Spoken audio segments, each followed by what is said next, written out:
Stuka Joe here for another impromptu live video. This is actually an update video, and I know that we got 7 people watching. Imagine if I would announce these, we would have 14. No, I'm just kidding. So the thing is, if you're following the channel, I've been doing videos about brotherhood and unity. I'm not done with brotherhood and unity. I got one more video coming up, and I'll do also a video on Verdun 1916. Steel Inferno, but today I was just setting up this small game, do some tests, and I just wanted to show you what the status of the studio is. So this for example, that you're watching here this game is Breaking Teeth. This is a game designed by Paul Rohrbaugh, a desktop publishing quality game. I like to purchase these games because there's some nice things you can do with them, and I'm going to show you. So when you purchase this game, for example, the counters that you get are these type of counters, which is actually a cardstock sheet, and this game has 63 counters. These are the front sides.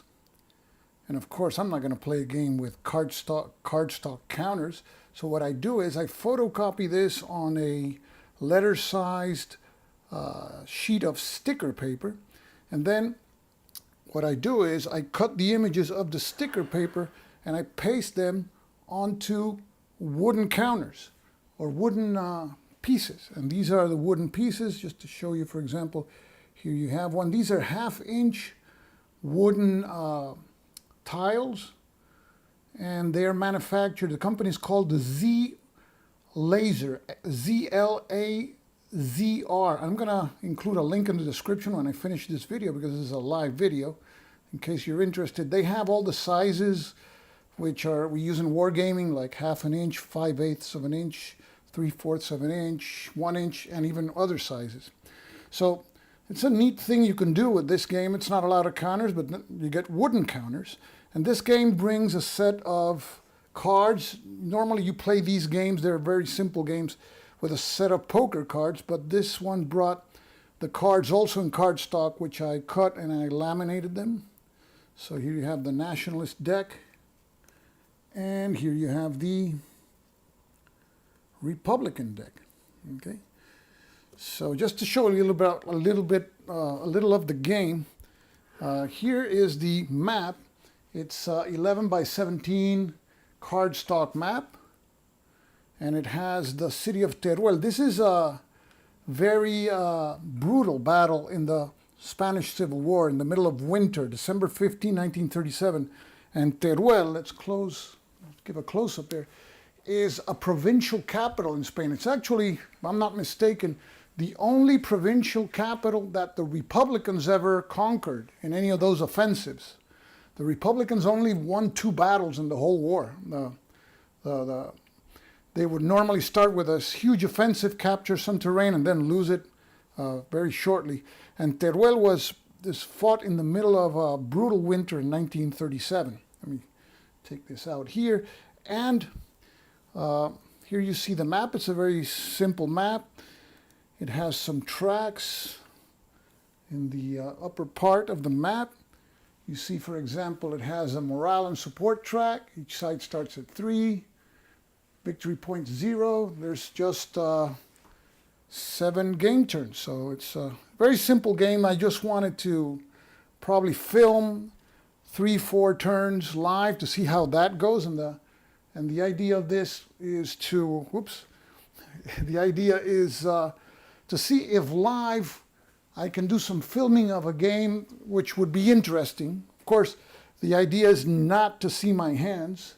I can do things here without using my hands. So if we were going to, for example, just to give you an example, if we were going to set up some units in Teruel, I know the game calls for setting up these units that you see there in the Teruel garrison, those 1-4-2s start in Teruel. So let's say that we want to set them up. We just place, for example, the trenches, because they start the game entrenched. So we can place the trenches, and then we place the units, And I like to place them like staggered, not exactly on top of the counters beneath, because so that way you can see what is actually beneath the counter. So that's the Teruel Garrison. That's how it starts the game, entrenched. And so that's the sort of thing that I can do with this. And I just wanted to show you another angle here. Here you see, this is a camera that I have on the side. This is what I'm using to film these days. And I've been spending a lot of time getting this down to working right here. This is the iPhone, and this is connected wirelessly to the computer. This is just connected to a battery pack that I transmit everything to the computer wirelessly. And I use what I'm going to show you now is a remote control here. And I can take it out. This is really a numeric keypad, which you can do a lot of neat stuff with it. For example, if I have a PowerPoint that I want to show, and I can press the button, and the PowerPoint, there you go. That's Brotherhood and Unity Serbian deck card, right? Which has nothing to do with this game. It's just to give you an idea. So we're back here. So that's that button. If I hit this button, it'll bring on the Stuka Joe still. If I hit this one, it will bring the flyover intro.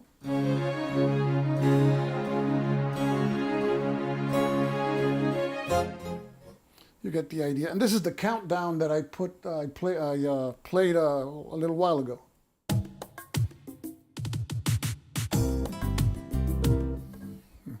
So these are the 4 buttons for this camera. I can freeze this camera. I'm going to freeze it now. Then I'm going to move the keypad away and unfreeze. And there you go. So I'm going to freeze again, unfreeze, and I'm here again. And I can do the same thing, and I can zoom in the same camera there. So you can see a closer angle. I can freeze here, unfreeze, disappear, and here we are again. So this is a lot of fun also. This is to do the same with the other camera. And this is, I can take a picture with this camera. Take a picture and it saves it in a folder. I can add it later in post-production. And then let me see if the PowerPoint will work here. I hit the PowerPoint and I hit this enter button that I have here. It's supposed to now. That doesn't work. And everything can't be perfect. I got to finish that. So this is where I've been spending a lot of time trying to perfect this, but it's almost, I think we're almost there. And of course, I do my videos recorded and edited, but I want to add live videos. And I feel that for them to be interesting, this will help. So, and I'm going to do more interviews. I have more designer interview videos, like the one you saw for with Gregory Smith. I got more of those coming up. That's another thing I want to do more this year. So that's the end of this update video. And I can't see your chats today, but I hope you enjoyed this short update video. And I'll leave you with, as an outro, I'll play the flyover. And I'll see you in the next one. Take care, folks.